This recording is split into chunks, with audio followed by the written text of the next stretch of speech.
பிரியமானவர்களே, எப்படி இருக்கீங்க? நல்லா இருக்கீங்களா? நல்லா இருக்கணும், சந்தோஷமா இருக்குன்னு நினைச்சாலும் ஒரு நாள் சந்தோஷமா விட மாட்டேங்கிறாங்களே. யார் விட மாட்டேங்கிறா?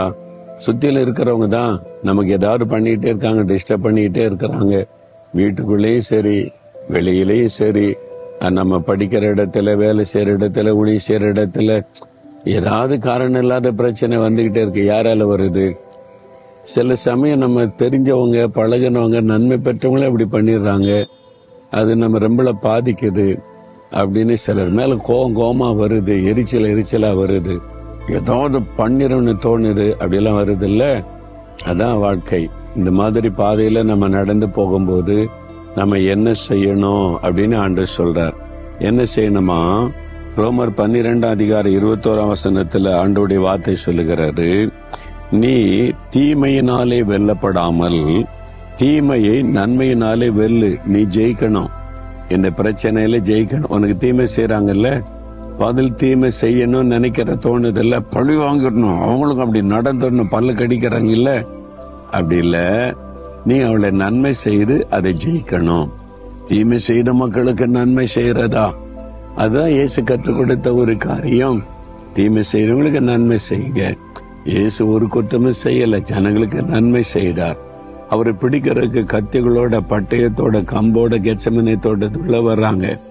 அதுல ஒரு போர் வீரர்லாம் பயங்கரமா இயேசு பிடிக்கணும், கட்டணும்ன்றான். அப்போ பேதுரு அவனுடைய காதரை பட்டயத்தை வச்சு வெட்டி காது துண்டா விழுந்துச்சு.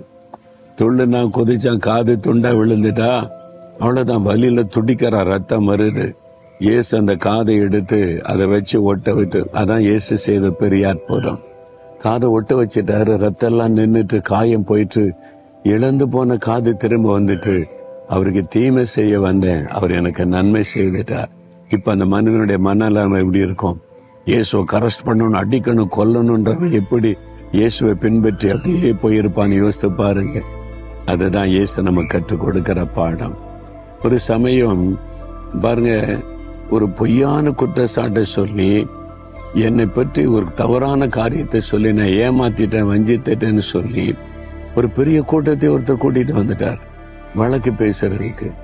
எனக்கு அதை அவருக்கு நன்மை தானே செய்ய போனேன், இவர் என்னடா இந்த மாதிரி பண்ணிட்டாரு அப்படின்னு சொல்லி, அப்ப வந்தவங்களுக்கு நான் விளக்கி ரெக்கார்டெல்லாம் எடுத்து காமிச்சா, ஐயோ பிரதர், நாங்க தப்பு பண்ணிட்டோம், இந்த ஆள் உங்களை பற்றி பொய்யான காரியத்தை சொல்லி எங்களை கூட்டிட்டு வந்துட்டான், எங்களை மன்னிச்சுக்கிடுங்க, நாங்க போறோம்னு போயிட்டாங்க. என்னை அவமான